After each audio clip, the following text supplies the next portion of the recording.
చదువుకోలేకపోతున్నాం, నోటిఫికేషన్లను వాయిదా వేయండి. ఈ దేశంలో ఏదైనా ఒక రాష్ట్రంలో ధర్నా జరిగిందంటే అది తెలంగాణ రాష్ట్రంలోనే.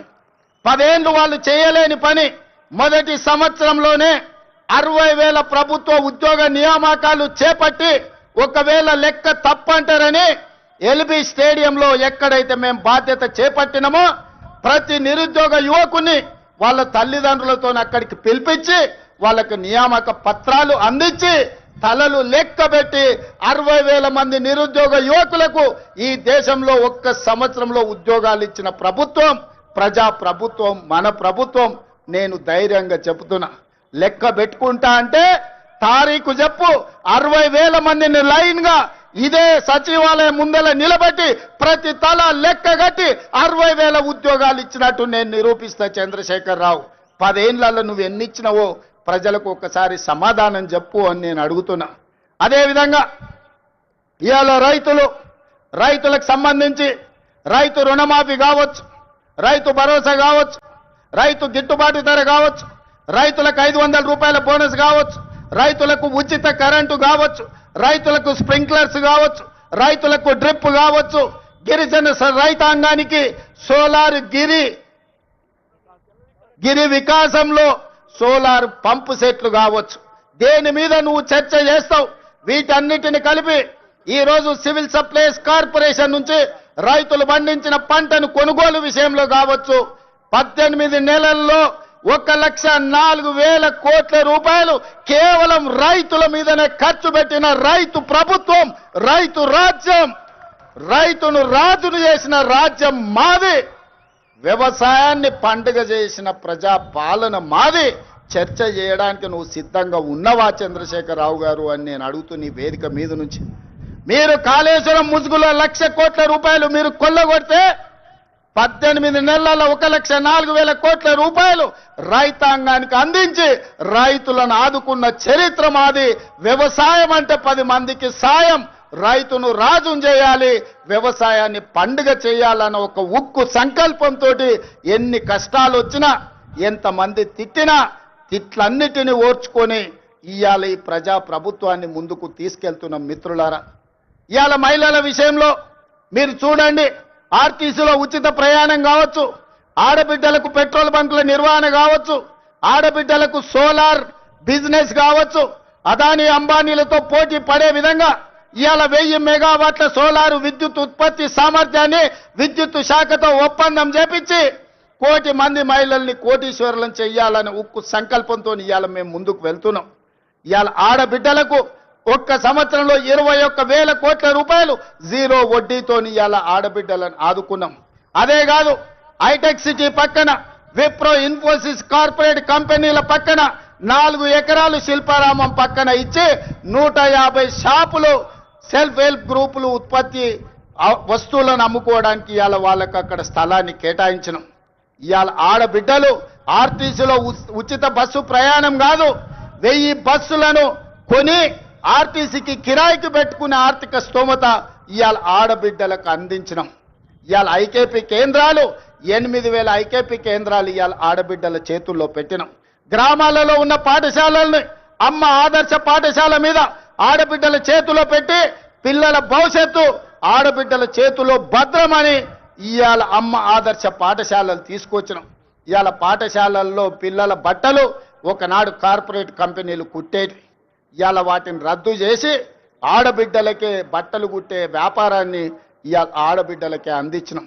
ఇప్పుడు పాఠశాలల్లో తిను వస్తువులను, కూరగాయలను, పాలు, పండ్లు అన్ని సరఫరా ఒకప్పుడు వ్యాపారాలు కార్పొరేట్ సంస్థలు చేస్తుంటే వాటన్నిటిని రద్దు చేసి స్వయం సహాయక సంఘాలకు అందించి ఇవాళ ఆడబిడ్డల చేతుల్లో పిల్లల భవిష్యత్తు భద్రంగా ఉంటుంది అని ఇవాళ ఆడబిడ్డలకు అప్పచెప్పినాం. అందుకే మిత్రులారా, రైతులు కావచ్చు, మహిళలు కావచ్చు, నిరుద్యోగ యువకులు కావచ్చు, ఈ ప్రజా పాలనలో భద్రంగా ఉండాలి అని మేము ఈరోజు ప్రయత్నం చేస్తున్నాం. అందుకే ఈ వేదిక మీద నుంచి 4 కోట్ల తెలంగాణ ప్రజలకు విజ్ఞప్తి చేస్తున్నా. ఆలోచన చేయండి, అంచనా వేయండి, బేరీజు కట్టండి. 10 ఏళ్ల వాళ్ళ పాలన ఎట్లుందో, 18 నెలల్లో మా మిత్రుల పరిపాలన ఎట్లుందో మీరు చర్చ పెట్టండి, చెట్టు కింద పెట్టండి, పెళ్లి కాడ పెట్టండి, చావు దగ్గరకు పోయినప్పుడు మాట్లాడండి, కళ్ళు కాంపౌండ్ కాడ మాట్లాడండి, దావత్ కాడ మాట్లాడండి, ఏడికెళ్ళినా చర్చ పెట్టండి. 10 ఏళ్లలో ఆయన చేసిందేందో, 18 నెలల్లో మనం చేసిందేందో చర్చ పెట్టండి. చంద్రశేఖరరావు గారు ఇయాలను కుట్రలు కుతంత్రాలతోని ఆనాడు కృష్ణా నది మీద కాంగ్రెస్ పార్టీ ఉమ్మడి రాష్ట్రంలో ప్రారంభించిన ప్రాజెక్టులు 10 ఏళ్లలో ఏ ఒక్కటి పూర్తి చేయలే. పాలమూరు రంగారెడ్డి ఎత్తిపోతల ఎడారిగా మారింది, కల్వకుర్తి ఆగిపోయింది, భీమా, నెట్టంపాడు, కోయిల్ సాగర్, ఎస్ఎల్బిసి, సీతారామ, అదే విధంగా దేవాదుల, సమ్మక్క సారలమ్మ, ప్రాణహిత చేవెళ్ళ, ఏ ప్రాజెక్టులు చూసినా ఎక్కడి అక్కడనే పడ్డాయి. ప్రాణహిత చేవెళ్ళ పేరు మార్చి, ఊరు మార్చి, పేరు మార్చి, అంచనాలు పెంచి 1,00,000 కోట్లు కొల్లగొట్టిన కాళేశ్వరం నువ్వు కట్టిన 3 ఏళ్లకే కూలేశ్వరం అయింది. 1,00,000 కోట్లు గంగలో కొట్టుకపోయినాయి. ఇవాళ గోదావరిలో కొట్టుకపోవడానికి కారణం నువ్వు కాదా? నీ అవినీతి కాదా? నీ కుటుంబం 1,000 కోట్ల రూపాయల దోపిడీకి పాల్పడి నాణ్యత లోపం వల్ల, ప్రణాళిక లోపం వల్ల మేడిగడ్డ, అన్నారం, సుందిళ్ళ కూలిపోయిన మాట వాస్తవం కాదా? ఈ ప్రాజెక్టులు కూలిపోయినందుకు నిన్ను ఆ చిన్న కాళేశ్వరంలోనే ఉరి తీసినా తప్పు లేదని అక్కడి రైతాంగం అంటున్న మాట నిజం కాదా? వ్యవసాయం మీద 2 లక్షల కోట్లు ఖర్చయిన మిత్రులారా, కేవలం కాంట్రాక్టర్లకు 2 లక్షల కోట్ల రూపాయల బిల్లులు చెల్లించడు. మరి 1000 కోట్లతో పూర్తి కావాల్సిన కల్వకుర్తి ఎందుకు ఆగిపోయింది? 300 కోట్లతో పూర్తి కావాల్సిన భీమా ఎందుకు ఆగిపోయింది? 200 కోట్ల రూపాయలతో పూర్తి చేయాల్సిన నెట్టంపాడు ఎందుకు పూర్తి కాలే? ఇవాళ 6-7 వేల కోట్ల రూపాయలతో పూర్తి చేయాల్సిన సీతారామ ప్రాజెక్టు ఎందుకు ఆగిపోయింది? ఇవాళ ప్రతి ప్రాజెక్టు దేవాదుల 12,000 కోట్ల రూపాయలు ఖర్చయినాయి. ఇంకొక 3-4 వేల కోట్ల రూపాయలు ఖర్చు పెడితే ఇవాళ దాదాపుగా 4 లక్షల ఎకరాలకు నీళ్లు వస్తాయి. ఎందుకు పూర్తి చేయలేదని నేను అడుగుతున్నా. ఉమ్మడి రాష్ట్రంలో సమైక్య పాలనలో సీమాంధ్ర పాలకులు ఆనాడు తెలంగాణ సాగునీటి ప్రాజెక్టుల మీద నిర్లక్ష్యం వహించారు, తెలంగాణను ఎడారిగా మార్చిందని చెప్పిన నువ్వు 10 ఏళ్లలో ఏ ఒక్క ప్రాజెక్ట్ అయినా పూర్తి చేసినవా? ప్రాణహిత చేవెళ్ళ గాని, పాలమూరు రంగారెడ్డి ఎత్తిపోతలు గాని, కల్వకుర్తి గాని, భీమా గాని, నెట్టంపాడు గాని, కోయిల్ సాగర్ గాని, ఎస్ఎల్బిసి గాని, సీతారామ గాని, రాజీవ్ సాగర్ గాని, ఇందిరా సాగర్ గాని ఏ ఒక్క ప్రాజెక్టు 2 లక్షల కోట్ల రూపాయలు ఖర్చైనా అన్ని ఈ రోజు ఆగిపోయి ఉన్నాయి అనంటే ఈ దుర్మార్గానికి నువ్వు, నీ కుటుంబం అవినీతి కాదా అని ఈ రోజు నేను అడుగుతున్న మిత్రులారా. ఇన్ని దుర్మార్గాలు చేసి, ఇంత దోపిడీకి పాల్పడి, 1,00,000 కోట్లు కొల్లగొట్టి, 1000 ఎకరాల భూములను ఆక్రమించి ఇవాళ గోదావరి బంకంచెర్ల రేవంత్ రెడ్డి వచ్చి మొదలుపెట్టి చంద్రబాబు నాయుడుకు నీళ్లు ఇస్తున్నాడని దుర్మార్గమైన మాటలు మాట్లాడుతున్నాడు. చంద్రబాబు నాయుడుతోనే ఉండాలంటే, చంద్రబాబు నాయుడుతోనే అంటగాగాలంటే అక్కడనే ఉండేటోని కదా. ఈ రాజీవ్ గాంధీ ఆశీర్వాదం తీసుకొని ఇక్కడ ఎందుకు ఉండేటోని చంద్రశేఖరరావు?